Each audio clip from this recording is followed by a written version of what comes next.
One of the stars of St. Elmo's Fire, Demi Moore, is my guest, and let's turn this on its head and let me ask you first about being interviewed, because you just told me this is your first time to be interviewed in a series of press interviews like this, even though you've done a number of motion pictures and been on television. So how does it all strike you so far? What's it like to face a battery of press people? It's a part of being a movie star, let's face it. You're right, it is. It's exciting. It's exciting because I'm doing it for something that I really believe in, and it's fun. What can you learn as an actress, do you think, by facing the press? Many times actors or actresses will avoid the press, maybe. Do you think you can learn anything from an experience like this? Anything I can teach you at all? Is that possible? You know, it's funny, it's been really helpful, you know, because there's been so many interviews back to back.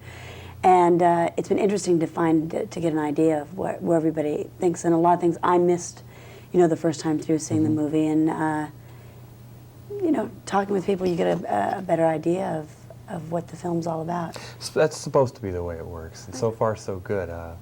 You've done General Hospital, Blame It on Rio, No Small Affair, and now St. Elmo's Fire. And in view of all of that experience, you told me this morning that you enjoyed being an underdog. I was really struck by that. What do you mean by that? Not. It's just well, I can blame it on Rio. You know, I wasn't the lead, and I had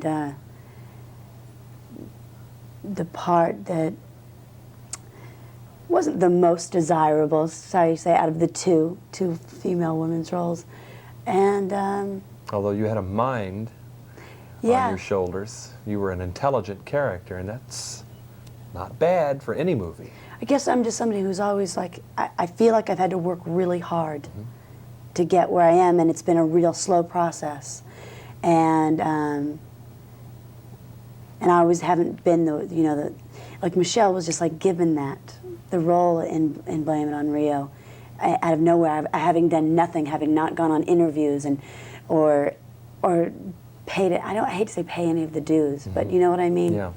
And I say I like being that underdog because it's been the best thing. It's been I've grown the most from it. Even though everyone in the cast is really pretty young, there's some experienced professionals in that group, and I'm wondering what you learned from working with that group on St. Elmo's Fire. Tricky, very tricky, sly one there. There's nothing I can go into specifically with you and say, I mean, the whole experience was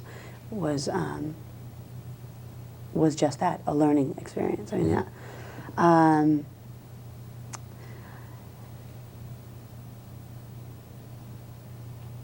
it's always interesting to be around people who are a little bit further ahead, you know, where I can see where they've come from. Yeah. And just by being with them was a lot. I really can't tell you. You know, I don't know what exactly I could tell you. Could we talk about how young people are portrayed generally in this picture? You've also said that young people, in your opinion, are in a hurry. Maybe they're in too much of a hurry today. What did you mean by that? I don't know about being in too much of a hurry. I think that they just are in a desperate need to do something and be something, and it seems like a lot of people are having to take the easy way out, and it's almost like there's a feeling that they don't really have a lot of choices today, you know, and who knows? Or they don't allow themselves many choices for fear of failure, maybe. That as well, but I mean, as an overall feeling of kids coming out of school, and this pressure to be a success. You know, someone mentioned, maybe it was even you, about the me generation, and it being maybe more now than it was. 70s. And that really made me think about it.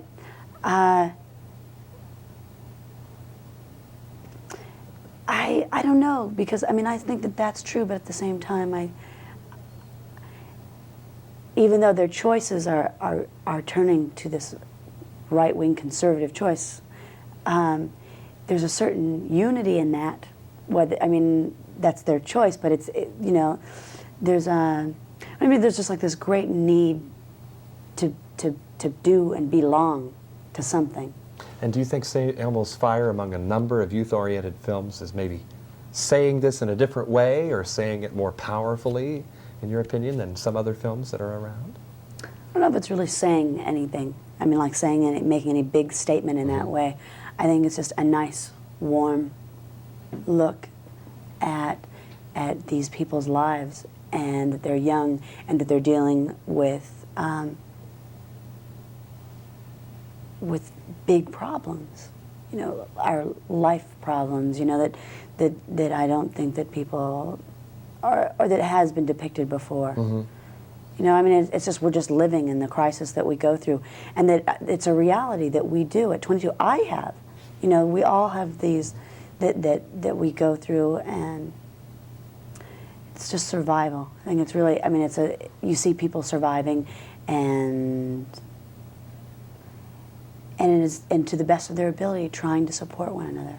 Demi, we have just a few seconds left, but this process you and I are going through, discussing your character and young people in general, did this happen on the set with you and the other actors and with your director also? Was it We worked part very of a close together.